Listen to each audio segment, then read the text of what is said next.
پاکستان کے نامور شعلہ بیاں خطیب علامہ احسان الہی ظہیر سے سیاستدانوں کو ایسا کیا خطرہ تھا کہ ان پر 90 مقدمات قائم تھے؟ وہ فوجی صدر جنرل ضیاء الحق کے بارے میں کیا کہا کرتے تھے؟ کیا آپ جانتے ہیں کہ عطا اللہ شاہ بخاری ثانی کہلائے جانے والے علامہ احسان وہ پہلے پاکستانی عالم دین تھے جسے بم دھماکے سے اڑا دیا گیا؟ تو دوستو، آج کی ویڈیو میں ہم اہل حدیث کے نامور عالم دین اور سیاسی و سماجی شخصیت علامہ احسان الہی ظہیر کے مکمل حالات زندگی آپ تک شیئر کرنے والے ہیں۔ آپ دیکھ رہے ہیں الیکشن باکس میں ہوں سعدیہ ظفر۔ آپ مجھے انسٹاگرام پر فالو کر سکتے ہیں جس کا لنک ڈسکرپشن میں دیا گیا ہے۔ 31 مئی 1945 کے روز سیالکوٹ کے رہائشی حاجی ظہور الہی کے گھر میں بیٹے نے آنکھ کھولی جس کا نام احسان الہی رکھا گیا۔ چونکہ ان کا خاندان دیندار تھا، یہی وجہ تھی کہ ننھے احسان کو حفظ قرآن کے لیے مدرسے میں داخل کروایا گیا۔ انہوں نے صرف 9 برس کی عمر میں قرآن کریم حفظ کرنے کی سعادت حاصل کر لی۔ تب 9 سالہ حافظ احسان الہی ظہیر کو یہ اعزاز بھی حاصل ہوا کہ انہوں نے رمضان المبارک میں نماز تراویح میں قرآن مجید سنایا۔ احسان الہی ظہیر کو بچپن ہی سے خطابت کا شوق تھا، اور ہوتا بھی کیوں نہ، ان کے گھر میں مولانا عطا اللہ شاہ بخاری کی خطابت کا چرچا تھا، اور اس زمانے میں سیالکوٹ احرار کا گڑھ تھا۔ احسان الہی ظہیر نے دینی تعلیم کا سلسلہ جاری رکھا اور وہ گوجرانوالہ اور فیصل آباد کے مدارس میں زیر تعلیم رہے۔ مدارس عربیہ کے ساتھ ساتھ انہوں نے پنجاب یونیورسٹی سے فارسی، اردو اور عربی میں ماسٹرز کیا۔ بعد ازاں وہ سعودی عرب چلے گئے اور یہاں مدینہ یونیورسٹی میں پڑھنے لگے۔ پاکستان واپسی پر انہوں نے خطابت و امامت کے ساتھ ساتھ سیاست میں بھی حصہ لینا شروع کیا۔ انہوں نے اپنی سیاسی زندگی کی شروعات 1968 میں جنرل ایوب خان کے خلاف تحریک چلانے سے کی۔ ایوب خان کے بعد یحییٰ کے دور میں بھی انہوں نے اپنی تحریر اور تقریر کے ذریعے اقتدار کے مسند نشینوں کو ٹارگٹ پر رکھا۔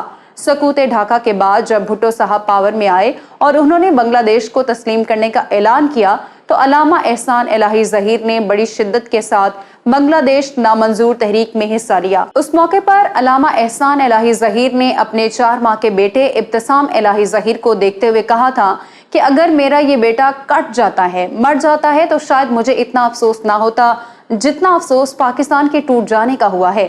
جلد ہی انہوں نے ایک ایسے سیاستدان کی پارٹی کو جوائن کیا جو اپنے جلسوں میں اعلان کیا کرتا کہ میں بھٹو کو کوہالہ کے پل پر پھانسی دوں گا۔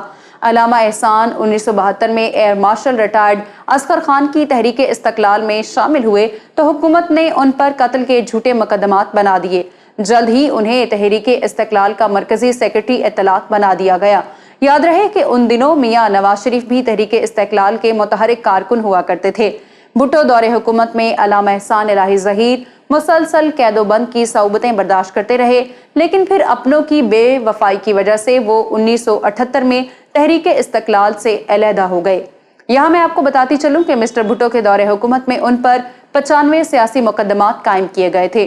ذوالفقار علی بھٹو کے دور حکومت میں انہوں نے ختم نبوت کی تحریک میں بڑے جوش و خروش سے حصہ لیا۔ علامہ احسان الہی ظہیر بلا کے خطیب تھے۔ ان کا انداز خطابت ایسا تھا کہ سننے والا دنگ رہ جاتا۔ اپنی گرجدار آواز سے اقتدار کے ایوانوں میں لرزہ طاری کر دینے والے علامہ احسان الہی ظہیر کا شمار عالمی اسکالرز میں ہوتا تھا۔ عراقی صدر صدام حسین ہو، یاسر عرفات، قذافی یا پھر آل سعود، ہر ایک سے ان کی دوستی تھی۔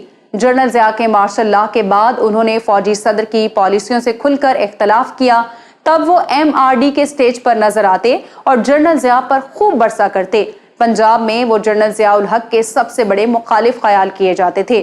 وہ مارشل لاء نظام حکومت کو اسلام کے منافی قرار دیتے۔ وہ کہا کرتے تھے کہ ضیاء الحق اپنے 10 سالہ اقتدار میں نہ ہی اسلام نافذ کر سکا اور نہ ہی جمہوریت۔ علامہ احسان نے 3 جماعتوں کو اکٹھا کر کے ایک سیاسی اتحاد بھی بنایا جو زیادہ عرصہ نہ چل سکا۔ پھر انہوں نے اپنی تمام تر توانائیاں اپنی جماعت کو سیاسی قوت بنانے میں صرف کر دیں۔ انہوں نے ایسے وقت میں جنرل ضیاء کی آنکھوں میں آنکھیں ڈال کر فوجی آمر کو چیلنج کیا کہ جب مسلک اہل حدیث کے نامی گرامی علماء martial law administrator general Zia ul-Haq کے ہاتھوں میں ہاتھ ڈالے ہوئے تھے اور ان کے کیمپ میں نظر آتے تھے۔ یہ 23 مارچ 1987 کا دن تھا۔ علامہ احسان قلعہ لچھمن سنگھ لاہور میں ایک بڑے جلسہ عام میں مدعو تھے۔ 11:35 پر علامہ کی تقریر جاری تھی۔ انہوں نے علامہ اقبال کا یہ شعر پڑھنا شروع کیا: کافر ہے تو شمشیر پہ کرتا ہے بھروسہ، مومن ہے تو بے تیق بھی۔ ابھی اتنے الفاظ ہی ادا کیے تھے کہ اسٹیج پر ان کی بائیں جانب اچانک زوردار بم دھماکہ ہوا۔ علامہ حبیب الرحمن یزدانی سمیت کئی لوگ جاں بحق ہوئے، جبکہ احسان الہی ظہیر ایک ہفتے تک زندگی موت کی کشمکش میں مبتلا رہے۔ سعودی کنگ شاہ فہد بن عبدالعزیز کی خواہش پر انہیں فوری طور پر ملٹری اسپتال ریاض منتقل کر دیا گیا، لیکن شاید بہت دیر ہو چکی تھی اور یہاں وہ 30 مارچ کو خالق حقیقی سے جا ملے۔ شیخ عبدالعزیز باز نے ریاض میں ان کی نماز جنازہ پڑھائی۔ بعد ازاں مسجد نبوی صلی اللہ علیہ وآلہ وسلم میں بھی نماز جنازہ ادا کی گئی۔ سعودی حکومت نے پورے سرکاری اعزاز کے ساتھ انہیں مدینہ شریف میں جنت البقیع میں امام مالک رحمت اللہ علیہ کے پہلو میں سپرد خاک کر دیا۔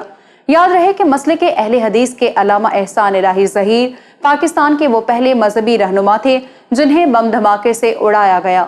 علامہ احسان نے اپنی تبلیغی اور تنظیمی مصروفیات کے باوجود دنیا کی مختلف زبانوں میں کئی کتابیں تحریر کی، جن میں اردو، عربی، فارسی اور انگریزی شامل ہیں۔ ان کی کتب کا دنیا کی 8 سے زائد مختلف زبانوں میں ترجمہ ہو چکا ہے اور چند ایک کتب دنیا کی چند بڑی یونیورسٹیز اور تعلیمی اداروں کے نصاب میں شامل ہیں۔ موچی دروازہ لاہور، لیاقت باغ راولپنڈی، لشتر پارک کراچی، قلعہ کونا قاسم باغ ملتان، دھوبی گھاٹ فیصل آباد اور شیرانوالہ باغ گجرانوالہ سمیت پاکستان کا شاید ہی کوئی شہر ہو جہاں علامہ احسان الہی ظہیر نہ گرجے برسے ہوں۔ چنیوٹ کے ایک جلسے میں ان کی تقریر کے دوران بوندا باندی شروع ہو گئی اور دیکھتے ہی دیکھتے موسلادھار بارش ہونے لگی۔ جب علامہ نے دیکھا کہ لوگ بارش کی وجہ سے اضطراب کا شکار ہیں تو انہوں نے اپنے سر سے جناح کیپ اتار دی، آستین چڑھا لی اور اپنی گرجدار آواز میں بولے، تم بارش سے بھاگتے ہو؟ بارش کیا شے ہے؟ مجھے تو وہ دیوانے چاہیے جو گولیوں کی بھوچاڑ کے سامنے ڈٹ کر کھڑے ہو جائیں۔ عوام کا یہ سننا تھا کہ جو کوئی جہاں کھڑا تھا وہیں بیٹھ گیا۔ آغا شورش کاشمیری جب علامہ ظہیر کا خطاب سنتے ہیں تو بے اختیار گلے سے لگا کر دعائیں دیتے ہیں، اور لکھنے والے نے لکھا ہے کہ علامہ ظہیر کی خطابت سن کر محسوس ہوتا ہے کہ خوبصورت الفاظ لائن لگا کر کھڑے ہیں اور علامہ حسن انتخاب کرتے چلے جا رہے ہیں۔ ان کا انداز خطابت دیکھ کر لوگ انہیں عطا اللہ شاہ ثانی کہا کرتے تھے۔ احسان الہی ظہیر نے اپنی زندگی میں دنیا کے بیشتر ممالک کے دورے کیے۔ انہوں نے سعودی عرب اور مشرق وسطیٰ کے کئی ممالک کے ساتھ ساتھ Denmark, Italy, Spain, France, Germany, England, Vienna, Philippines, Belgium, Holland, Sweden, America, چین، Thailand, Japan, Kenya, Bangladesh, Iran, Afghanistan اور بھارت کے تبلیغی دورے کیے۔ میں امید کرتی ہوں کہ آج کی ویڈیو آپ کو پسند آئی ہوگی۔ اگر آپ مذہبی تنظیم سپاہی صحابہ کے بانی مولانا حق نواز جھنگوی کی بائیوگرافی دیکھنا چاہتے ہیں تو یہاں اوپر کلک کریں۔